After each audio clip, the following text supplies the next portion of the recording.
Hello, everyone, and welcome to Varo Enthusiast. Here's what's coming up.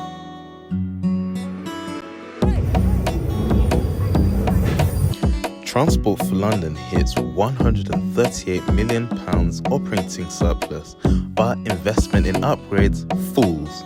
We look at how TfL look to conquer this after the post-COVID era and their strategies to solve this. Also ahead, as TfL set out to shut Colindale station, we look at the £43.1 million government levelling up fund, which is allocated to both Colindale and Leighton stations, meaning they'll have step-free access for the first time. Plus, we look at my report on the Bakerloop, which was set out by London Mayor Sadiq Khan, which he's looking to set out on, and also the reports on the Piccadilly line and how people wanted the Bakerloo line investment beforehand as the 50-year-old trains look to wear out.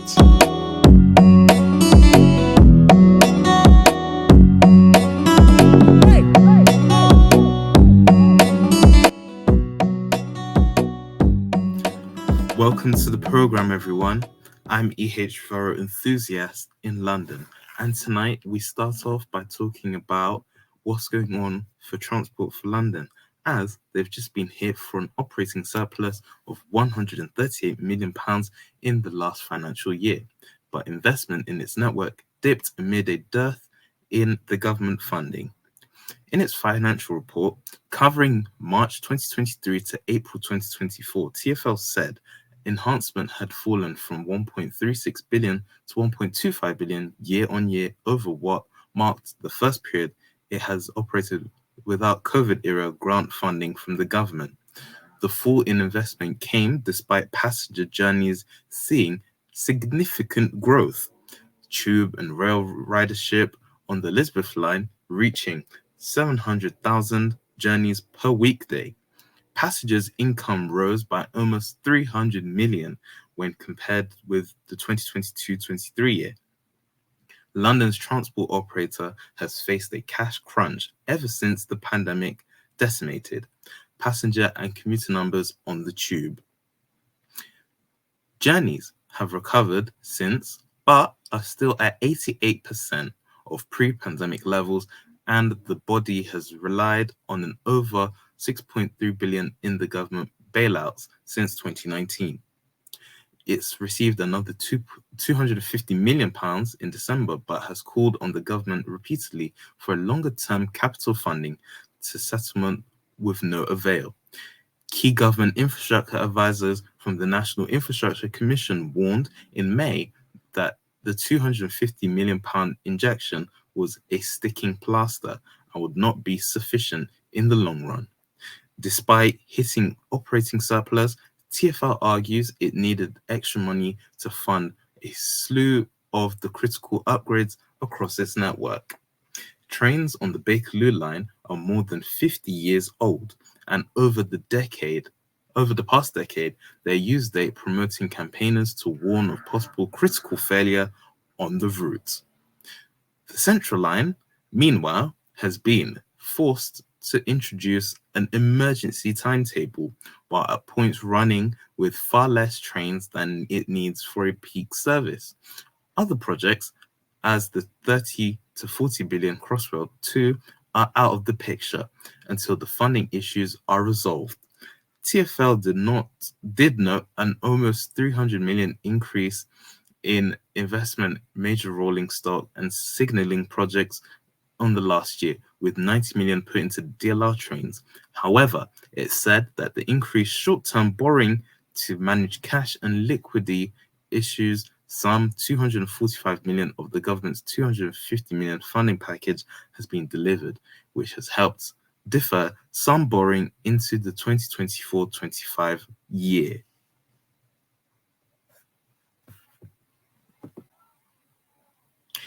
And as I've spoken about many times on this program about the Bakerloo line and how their trains are old and lacked funding on it, we look at one of my reports which I conducted on the proposed Bakerloop, by Sadiq Khan, which could have also helped this, and also how they were talking about prioritizing the Piccadilly line over the Bakerloo line, even though some passengers and other people have warned that they needed to put more focus into the Bakerloo line beforehand instead of the Piccadilly line. Here's that report. On Tuesday, he proposed the extended Superloop Express bus network to provide an alternative to the unfunded £10 billion Bakerloo line extension. The mayor promised to bring forward a Bakerloop limited stop service that would link Elephant and Castle and Lewisham. The proposed first section of this long, envisaged tube extension, if he's re-elected on May the 2nd. This would track the route of the extension for which Transport for London has failed to secure government funding by calling at Burgess Park, Old Kent Road and New Cross Gate. Precise details, cost or a launch date have not been published, but the Bakerloop would have fewer stops than the current bus route 21, which currently serves at Old Kent Road and Lewisham in approximately 36 minutes. The buses would be fitted in a brown Bakerloo-styled colour scheme, including the same moquette seating that matches the tube line. The first part of the Superloop network launched last July of 2023. 9 of the 10 sections are now in place, most recently the SL2 linking Walthamstow Central and North Woolwich, the SL3 linking Thamesmead and Bromley, and the SL5 linking Bromley North and Croydon. The final part of the network, which is the SL4 linking Grove Park and Canary Wharf, will not start running until summer next year, as the route will go through the Silver Line Tunnel, which is yet to be built. The Superloop is part of a £6 billion investment in the Outer London bus network that aims to get Londoners out of cars. 4 of the 9 sections were already in existence, but have been rebranded and had their frequencies doubled. Mr. Khan said, quote, "The new Superloop services have been a huge success in Outer London so far, and if I'm re-elected, the new Bakerloop Express will help Londoners get between Elephant and Castle and Old Kent Road, New Cross and Lewisham, much quicker and easily.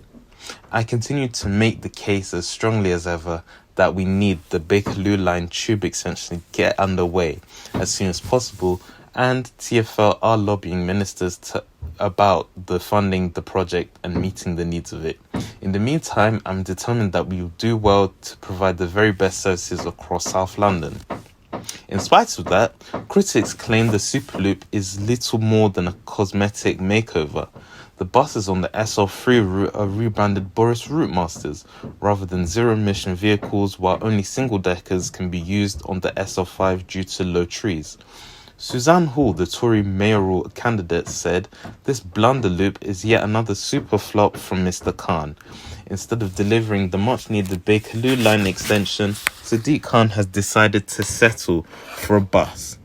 Victor Chamberlain, leader of the opposition Lib Dem group on Southwark Council, said, "Labour are trying to pull the wool over people's eyes with flashy gimmicks, but everyone can see that it's just a distraction from the mayor's failure to deliver the Bakerloo line extension.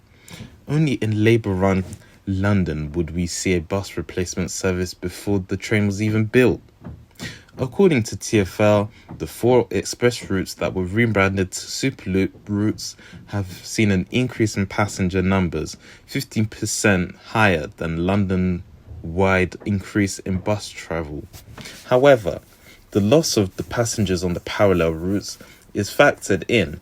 There have been a 3-point overall increase. TfL said that it was too early to assess the impact of the 5 totally new routes. An update is expected by the autumn. However, 9 in 10 passengers said that their experience on the Superloop was better than other TfL buses. Last month, a report backed by TfL warned that the Bakerloo line was at risk of critical failure without an urgent overhaul and a replacement of its 52-year-old trains. 2 years ago, the cost of the extension to Lewisham was estimated at between £5.2 billion and £8.7 billion in 2021. Prices plus a further 800 million to 1.9 billion for the second leg to Hayes. However, neither the new trains nor the extension is included in TfL's business plans, which sets out investment priorities to 2026-2027. And now we turn our attention to a new emerging story which was reported on from last week, where they talked about Colindale station being shut for 6 months as work has started on that station. Colindale station has now served its last train for a while as work is carried out for a new building. The station has closed as of June 7th and is expected to remain closed to the public until December. Last year, TfL had announced that the £43.1 million from the government's Levelling Up Fund was allocated to upgrade both Colindale and Leighton stations, meaning they will have step-free access for the first time. TfL said Colindale station in its current state was projected to reach passenger capacity by 2026, and under the new plans, the 1960s entrance will be replaced with a new building, spacious ticket machine, hall, and a step-free access area. It also added that Colindale is one of London's most deprived areas, and the redevelopment will be central to enabling the building of 11,400 new homes for people in the area. Along with station closures, the Edgware branch of the Northern Line will be shut on the select dates. It's already been between the April 2nd to the 12th for initial work. Further closings are scheduled to run from June 8th to June 30th and from July 27th to July 28th. New dates are also looked to be added on from then around the start of August period. And in May, TfL did say that, quote, lessons have been learned after complaints of long waiting hours from the replacement buses and is set out for a series of plan changes. Further improvements were made with the additional NL6 bus route running every 15 minutes between peak times on weekdays between Colindale and Hendon Central.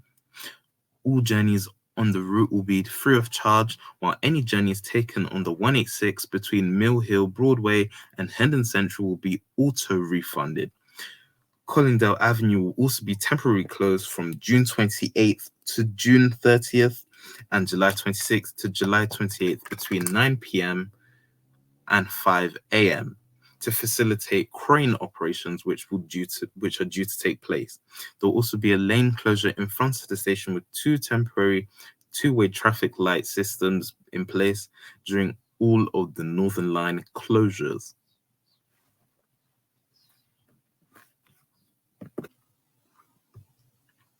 And now we turn to TfL once again, where the London Underground and bus stations, where TfL staff have found the most homeless people sleeping rough, where they've been conducting ways to help those homeless people find safe shelters. TfL has said that it's working hard to reduce rough sleeping at some of its underground and bus stations.